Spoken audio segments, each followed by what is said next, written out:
Di tengah mencuatnya Oknum Kadin meminta jatah proyek senilai 5 triliun rupiah tanpa proses lelang, Polda Banten memeriksa Ketua Kadin Cilegon dan juga para pengusaha yang berada di dalam video viral itu. Gubernur Banten berharap peristiwa serupa tak terulang agar iklim investasi di Cilegon kondusif dan lancar.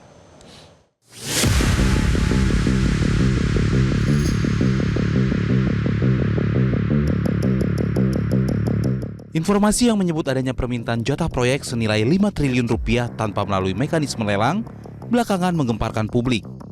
Ketua Kamar Dagang dan Industri Cilegon Muhammad Salim akhirnya diperiksa penyidik Polda Banten terkait dugaan pemalakan proyek strategis nasional milik PT Chandra Asri Cilegon. Terkait video viral kemarin berarti ya Pak? Ada komentar nggak Pak? Nanti aja. Belum ada komentar berarti ya Pak? Ya udah. Makasih ya Pak ya. Tanpa ada lelang. Tanpa ada lelang. Sebelumnya sejumlah pihak diduga meminta pembagian pekerjaan kepada pelaksana proyek dengan melibatkan anggota Kadin Cilegon. Polda Banten bergerak cepat dengan membentuk tim khusus untuk mendalami dugaan pemalakan tersebut. Selain Ketua Kadin Cilegon, sejumlah pengusaha yang muncul dalam video viral itu diperiksa.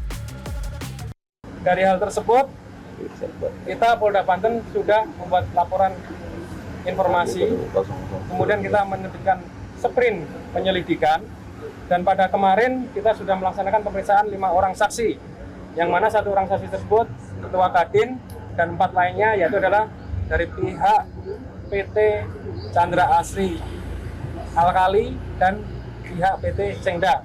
Kemudian untuk hari ini diagendakan melaksanakan pemeriksaan 8 orang saksi lainnya yang berada di dalam unggahan video tersebut.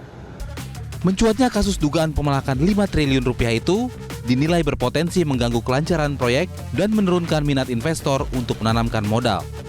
Gubernur Banten Andra Soni menegaskan pentingnya menciptakan iklim investasi yang kondusif demi kelancaran pembangunan proyek strategis nasional.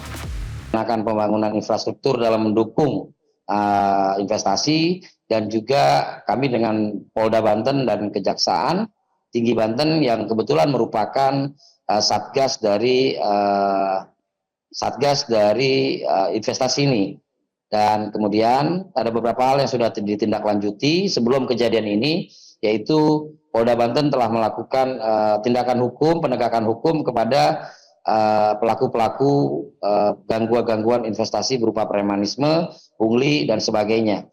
Nah, maka semangat ini harus terus kita pelihara sehingga kita harus segera menyelesaikan permasalahan yang terjadi di Cilegon ini, dan yang komitmen yang telah kita dapatkan termasuk dari Kadin bahwa kita memastikan bahwa kejadian seperti ini tidak akan pernah terjadi lagi di Banten. Proyek perluasan pabrik PT Chandra Asri Alkali, anak usaha dari PT Chandra Asri Pasifik, merupakan bagian dari proyek strategis nasional dengan nilai investasi 15 triliun rupiah.